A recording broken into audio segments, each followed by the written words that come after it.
Hello and welcome to another Ask a Grimm episode. Yeah, I'm honestly surprised that the first one turned out pretty well, but here we are again as I continue to plan out what the hell I'm gonna do with this channel next. So, yeah, we're just gonna answer some questions, and, yeah, we certainly got a lot more than last time, and I really do appreciate that. SSJ Sora asks, what games do you think there are underrated? That's a good question, actually. I guess to answer that question, I'd probably say something like Cook Serve Delicious 3. I don't see a lot of people talking about it in comparison to other cooking simulators, like Cooking Mama and the like. The game can certainly be a kick in the dick, but it's fun, but I don't see a lot of people really talking about it, and in my mind, that's kind of what underrated means to me, so I would probably say something like that. FenboyX Jr. asks, do you think that most PokeTubers are awful? It flip-flops for me nowadays. It's like, there are some that I don't watch anymore, like MNJTV or Munching Orange, just because I kind of lost interest in their content, but every now and again I'll watch something like Lumiose Trainer Zach. Did Game Theory become better or worse nowadays? I keep forgetting Game Theory is still going. Okay, my tone of that aside, I think it's kind of gotten worse in a sense, but I can't fault them for increasing production value because it certainly looks better than a lot of their early episodes. Then again, as the show goes on, I'd expect them to improve their production value, so it's not much of a high credit, but still.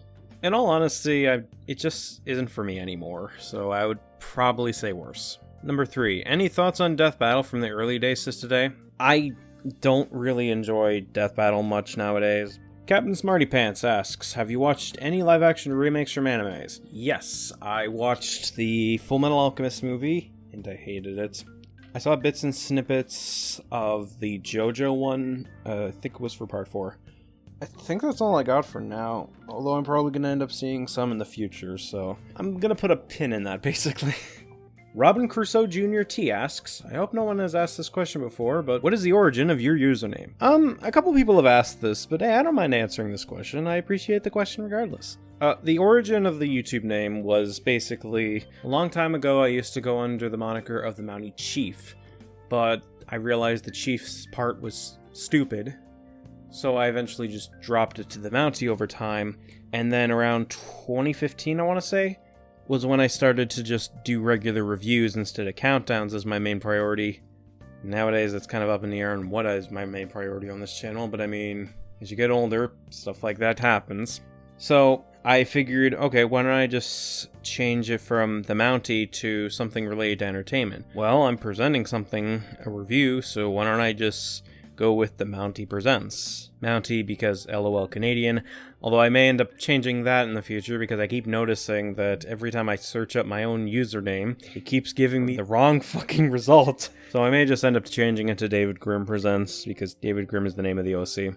We'll see about that. But to answer, I originally went under Mounty Chief, changed the name to Mounty as time went on because I didn't like Chief. Then when I started doing reviews, I added presents to it because I was presenting something to the audience, and and then I just changed my username to that to make it a bit easier. So that's basically the origin. NicoCipher1 asks, have you played any of the GBA Fire Emblem games? I've wanted to for the longest time, especially because I played Fates, which I know sounds like a weird experience / a weird first time experience, but that was my first Fire Emblem game, so I've wanted to get into the other ones. The issue I've noticed is, 1, trying to find them, 2, getting the motivation to get into them because I know they're pretty lengthy games, but I have thought about it. Unfortunately, no, I have not played them, although I really should at some point. Defender Nation asks, do you have any thoughts on My Hero Academia? I'd say I do.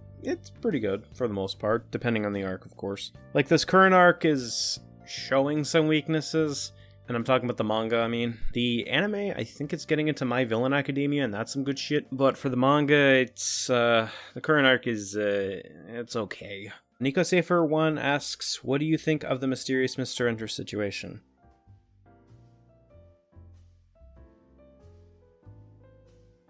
Okay, I'm gonna butcher this next one most likely, and I do apologize for that. Jim Cortulo Polos, again, I apologize for the mispronunciation, asks, are there any games that you want to play but you didn't have the chance to play them? A couple come to mind. and those are my recent purchases, which is Fist of the North Star Ken's Rage and Bioshock 1, which, funny enough, I also bought on Steam. So it's like I own a 360 copy of it, and I own a Steam copy of it. And I keep forgetting to get around to it. I really wanted to play those, but I just haven't had the chance to play them yet because I keep forgetting or don't really feel it. But I will try to rectify that in the future because I've heard so many good things about both those games. Marvel Squirrel Boy Fan asks, which is harder for making a video, editing or writing a script? Honestly, editing, depending on the video, but even then that kind of depends on what I'm editing in particular. Like if I'm doing the What If David Grimm was in Pokemon, that's absolutely harder than writing the script. So much pain during the last couple of parts. With writing a script, I find that when I get in a good groove, like I'm able to finish the script in a day, and then just look it over before I record, like do some internal review after. So with writing a script, it's hard to think up what I was gonna say, usually, but once I get my groove during the scripting process, I'm able to nail it out. Because like once I'm in that gear, I just keep going. So I would say editing is a lot harder when it comes to making a video for me, just because I tend to do a lot of edits, especially in those What If David Grimm was in Pokemon videos. But then again, the PSA video I put out recently, that also had a decent amount of editing, I want to say. So I would probably say that. Number 2, where does hypocrisy doesn't make you wrong come from? I think Ponder Sprocket coined that, so I think it roughly came from her, and since she's a popular figure in this commentary community, it kind of spread out from there. So I think Ponder, but I may be wrong about that. Omega Surfer Fanboy 2000 asks, if you were the writer and director of the Powerpuff Girls live-action movie, what would you have done to make it at least decent? If I was the writer or director of this series / movie, I would probably just do more of the same that the original 90s show had, except age them up into teenagers / adults, and then just do that, with them sprinkling in some teenage / adult issues, or stuff they'd have to deal with in those demographics. Say this only because every other attempt to do the Powerpuff Girls past the original series and changing it up has been a disaster. So what I would just do is more of the same with the original, just age them up. Number 2, is Detective Pikachu both movie and game horrible? Movie was fine, never played the game, so I can't really comment on the game. Zan's Prinus asks, what do you think of Clay Claymore and Star Giant Productions? I'm going to start with Star Giant just because I have more opinion of them. I'm not a big fan. Their attitude in response to, well, the criticism they get is disgusting. They're, I guess, basically subtweeting of other people instead of confronting them directly. I am not a fan of. And I'm not a fan of their editing / review style. So I'm not the biggest fan of them as a content creator. But I can't fully judge them as a person. I can only judge them as a content creator. So I'm just going to go as a content creator. I don't like their work. With Clay, I just don't care about this person. Like, I know they do videos responding to people, and they can delve into some risque / edgy humor. I just don't care. It's basically a case of, they exist, cool, moving on. There's not really much for me to say about this person, I just don't care about them. Number 2, what game have you played that is unfairly criticized? I see House Flipper getting some shit, so probably that. Because I think my previous answer was Cooks Are Delicious, but that's more underrated. This one just gets a lot of hate because of this and this factors, at least the last time I checked the Steam page. So I'd probably say House Flipper. Number 3, any thoughts on the Creepshow art drama? I don't like Creepshow, and the more I see out of them, thanks to the expose videos, the more I just don't like them as a person. Just holy shit, fuck Creepshow. Kill 9000 Jin 567. Number 1, what do you think of Misanthropony and Lyle Convoy reviews? I am not a fan of Misanthropony at all. As for Lyle Convoy, I like their work. I think they're entertaining, they're very informative. Good stuff. Sure, some people take issue with his attitude, but I mean, I don't mind it. At all. I think he's just straight to the point. He doesn't take any bullshit, which I like.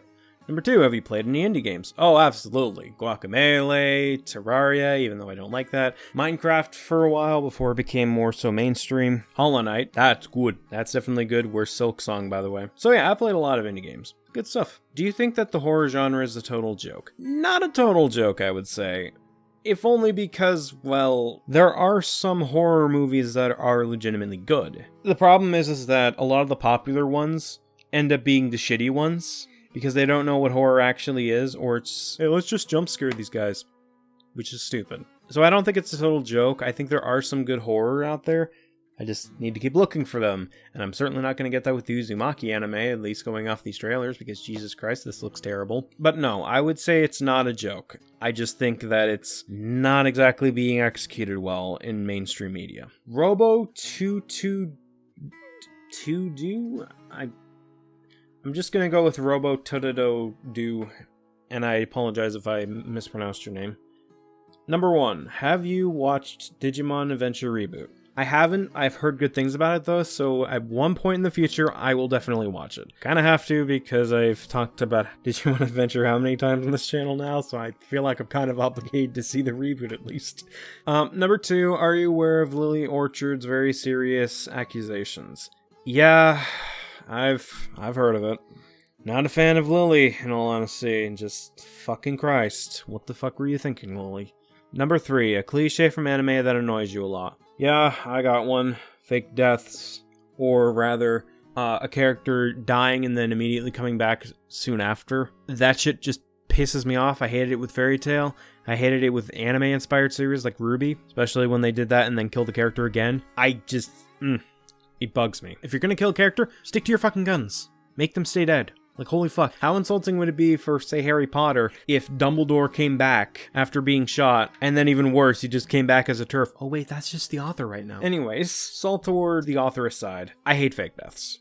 Master Wolfganjik asks, any thoughts on Team 4-Star and their cancellation of the Boo Saga? I don't mind Team 4-Star. I think they can be genuinely entertaining. I haven't really seen a lot of their current work because I think nowadays they're just doing streaming, but every now and again when they do the Dragon Shorts, those are pretty good. As for the cancellation of the Boo Saga, not gonna lie, I was a little bit disappointed by it, but the more I think about it, the more I realize, yeah, it probably would have sucked. The Boo Saga is already dog shit. I don't think they'd be able to redeem the Boo Saga in my eyes, and honestly, I can absolutely see why they canceled it, because at least with this way, sure, it means the Boo Saga is never getting abridged, but at the very least, we don't see Dragon Ball Z abridged go down the toilet, which I'm pretty sure is what would have happened if they did continue it. I do understand, though, and absolutely sympathize with people who were let down by this announcement. I'm just not one of them, at least nowadays.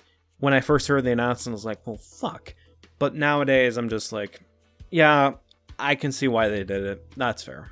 And the final question is from NicoSafer1. Any thoughts on the anti-SJW/skeptic community? Not a fan. Largely because it just turns into a pissing contest after a while, which I am not a fan of. And yeah, that's all the questions I have for today. So thank you all for commenting. Really do appreciate it. And if you have any questions for a future episode of Ask Grimm, feel free to post them in the comments below. Until then, I'm David Grimm, and thank you for watching.